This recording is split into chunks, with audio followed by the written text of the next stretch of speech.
Bem-vindos, ouvintes, a mais um episódio do podcast do Histórias que Fazemos. E neste episódio vamos falar sobre memórias de Teresópolis e também um pouquinho sobre lugares de memória e patrimônio cultural. Quais são as memórias de Teresópolis? Quais são as memórias que a cidade nos conta?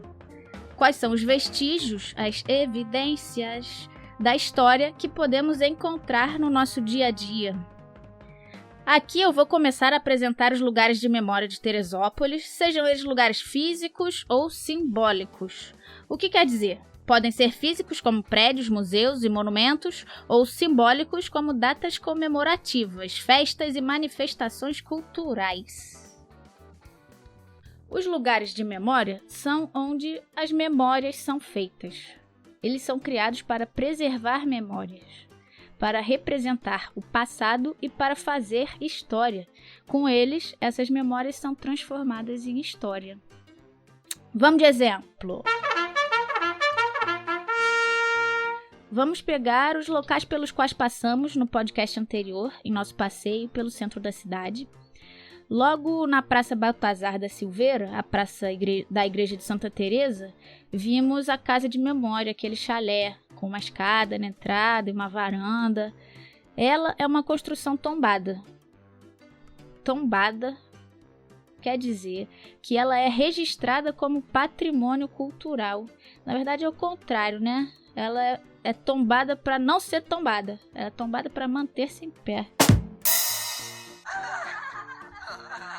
Ai, péssimo, né? Mas bom, ela é uma construção tombada e isso quer dizer que ela é registrada como um patrimônio cultural. E por isso ela deve ser preservada. Ela deve ser mantida em sua forma original, para nos lembrar do passado e manter a sua memória viva no tempo. E na rua Delfim Moreira passamos pelo estacionamento a R$2, que tem a ruína de uma casa. É a Quinta das Magnólias, que foi cunhada no nome da família Perry, que tem aquele azulejo que tem o nome dela ali, né? Perry 1868, se eu não me engano. E ela continua ali, mesmo como ruína também, porque ela é um patrimônio tombado. E, infelizmente, ela não tem mais uso nenhum, porque ela sofreu um incêndio nos anos 90 e não recebeu cuidados de preservação desde então. E também por isso não sabemos bem que memória ela guarda, nem qual passado ela representa. Mas podemos perceber que os Perry tentaram marcar o seu nome na história, ao tentar e conseguir transformar aquela casa em um patrimônio cultural. Nome, sobrenomes. Sobre os nomes, temos muitos exemplos para mostrar como a humanidade tenta deixar suas marcas na história através de nomes e sobrenomes. E em como as pessoas se esforçam em marcar a história através de seus próprios nomes, de suas imagens e do que realizaram. A Casa de Memória, por exemplo, ela tem um nome. As ruas, as praças. Temos por toda parte placas com nomes de pessoas que foram importantes na história. Os monumentos, as estátuas que homenageiam alguém fazem papéis parecidos. E é aí que podemos entender a história através dessas marcas e principalmente podemos entender como a história é feita a partir delas, ao observá-las. Quem são essas pessoas que ganharam esses lugares de monumento? Como e por que elas ganharam esse lugar? É necessário a gente se perguntar isso. O lugar de memória é importante. Para as pessoas, nomes e sobrenomes, o lugar de memória lhes dá imortalidade. E para além disso, o lugar de memória representa não só o passado, mas também a cultura de uma população. Tenha isso em conta. E o lugar de memória conta, ao final de tudo isso, quem nós somos, do que somos feitos, e conta como fazemos história. E quais são os lugares de memória de Teresópolis? Quais são os elementos, as coisas que identificam a cidade, que contam do que ela é feita e como ela foi feita. Por quem? Quem faz a história? Quem transforma a memória em história? Eu dei o exemplo de como os nomes marcam a memória. e como eles podem criar lugares de memória para representar o passado. Representar o passado, mantê-lo presente, é uma forma de contar quem somos. É muito importante olhar para os lugares de memória percebendo isso, para entender a nossa história. Não basta só identificá-los, saber quais são eles, saber onde estão, mas compreender o que eles estão representando, o que eles estão nos contando. Teresópolis. Vamos começar pelo nome da cidade. Logo de entrada, um lugar de memória da cidade é o passado imperial do Brasil. A cidade tem o nome em homenagem a Teresa Cristina, a imperatriz, esposa de Pedro II. Temos sua estátua ao chegarmos na entrada principal da cidade, e o prédio da prefeitura tem seu nome também. Mas na cidade não temos outros indícios da presença da imperatriz, e nem muitos da família real também. Eu fui pesquisar um pouco e encontrei que a cidade ganhou esse nome só em 1892, um ano depois dela ter ganho o estatuto de município em decreto estadual, ou seja, ela se tornou um município em 1891, cresceu ao tamanho de um município em 1891 e em 1892 ela foi oficializada com o nome de Teresópolis. Até 1891 tinha o nome oficial de Freguesia de Santo Antônio do Paquequer. Mas foram encontradas fontes com a participação de um colega professor de que o nome Teresópolis com HZ já era usado na capital do então Império desde 1855. O meu colega Luiz, ele trouxe um anúncio do jornal Diário do Rio de Janeiro de 1855, que falava da venda de um terreno nas terras de Teresópolis. Com esse título, era anunciado um terreno em Teresópolis. Não se falava Freguesia Santo Antônio do Paquequer, falavam Teresópolis. Então eu me perguntei, por que teriam dado o nome da cidade em homenagem à imperatriz, ainda por cima 2 anos depois de o Brasil já ter se tornado república, que foi em 1889. Então, a partir da fonte que o meu colega trouxe, somos levados a pensar que provavelmente o nome foi mantido por tradição, por já estar recorrente na boca do povo da capital, e também para valorizar as terras da região. A estratégia era que a imagem imperial, tão nobre e ideal da família real, trouxesse famílias do Rio a comprarem terrenos aqui para fazerem suas casas de veraneio. Assim como Petrópolis cresceu muito como uma cidade imperial. Então, um lugar de memória da cidade é essa identidade imperial, esse passado imperial, né? Essa proximidade com a família real europeia. E temos mais um lugar, outro lugar de memória que a cidade pode contar pra gente, que jaz no nome do primeiro fazendeiro de sucesso da região. A sua fazenda era um caso de sucesso, como podemos falar na língua do marketing atual. Era, em 1821, chamada de uma fazenda modelo e tinha o nome de Santana ou Santo Antônio do Paquequer. Veja que até o nome do povoado e depois freguesia veio em referência a esse empreendimento, uma fazenda, um fazendeiro. Teresópolis, desse jeito, é marcada pela produção agrícola, inclusive na sua memória. E podemos dizer que esta é uma marca de sua identidade. É um lugar de memória da cidade de Teresópolis, as fazendas. Temos em Venda Nova o Sobrado Histórico, que é um museu que vale muito a pena visitar. E o Sobrado, ele era a sede da fazenda que ali ficava. E hoje, como museu, conta a história do bairro de Venda Nova, que cresceu assim que a fazenda parou de existir. Então conta também sobre a população que estava ali.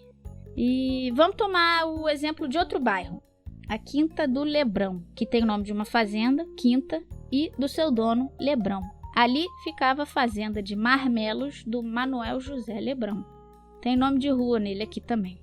E ele foi um dos fundadores da Confeitaria Colombo, que era muito famosa no Rio de Janeiro, na cidade, e faz parte do patrimônio cultural da cidade do Rio. E na fazenda de marmelos do Lebrão eram cultivados os marmelos para preparar a famosa marmelada da confeitaria. Então, algumas evidências que podemos perceber com esses exemplos, os lugares de memória que representam o nosso passado, estão relacionados com pessoas importantes que conseguiram algum poder político e econômico, pessoas com dinheiro e propriedades, seja a imperatriz ou os empresários fazendeiros.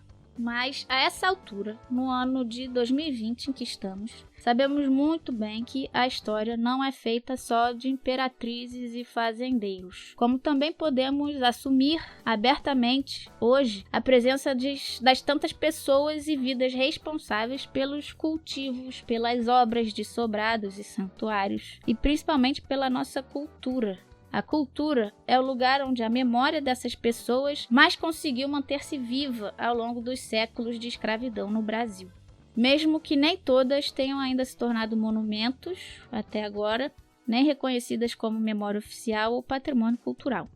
E tem uma coisa genial que acontece aí, nessas manifestações culturais. Elas contêm muita sabedoria, elas ensinam sobre o mundo e sobre a história. Então, o que temos é uma cultura muito rica de conhecimentos.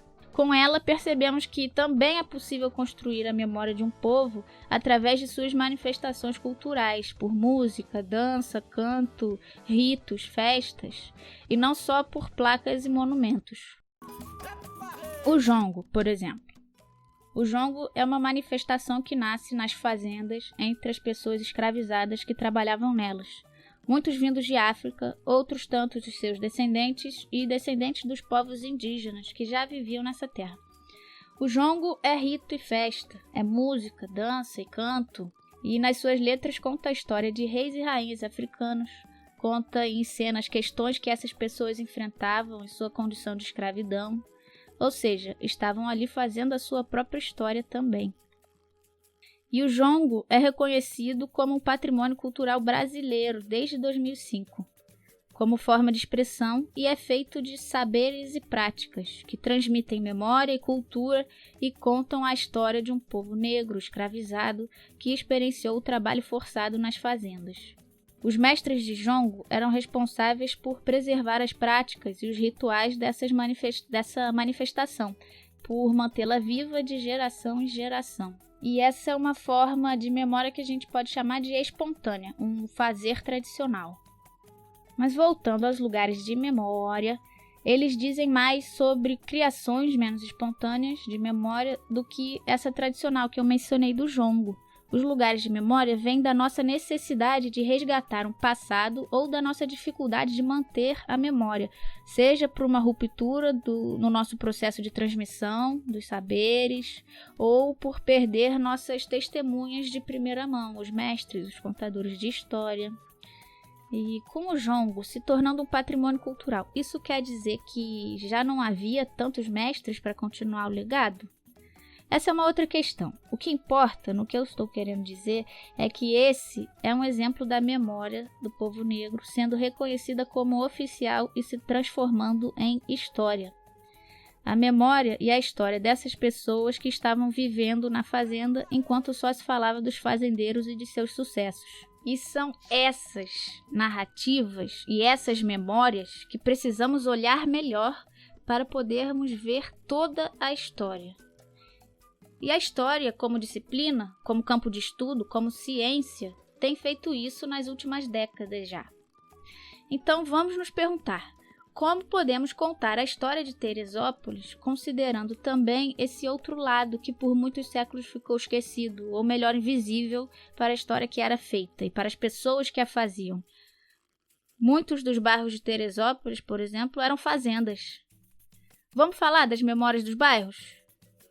Eu deixo esse convite em aberto, porque já estamos chegando no final do nosso podcast e até o fim desta série de podcasts eu ainda vou falar de mais algumas formas que podemos olhar e perceber a história.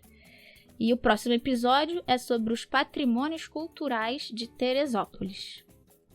Esse convite para fazermos as memórias dos bairros se estende a quem se interessar. As redes estão abertas. O meu desejo é que o podcast do Histórias que Fazemos continue. Porque a história, ela pode ser cada vez mais pública e de todos. A história pode ser cada vez mais a história que fazemos! Poesia ou galhofa, capoeira madão. Mestre Bimba avisou que capoeira é pra jogar malandreado. jogando esparramado capoeira.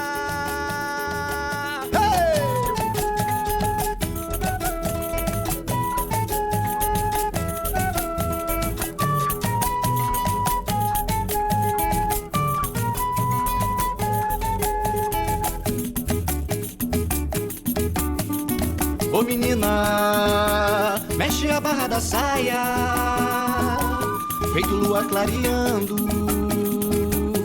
anda uma quilombola. Mestre Cosme vem tocando cachambu, nas margens do Paraíba, molha o pé devagarinho, oiá.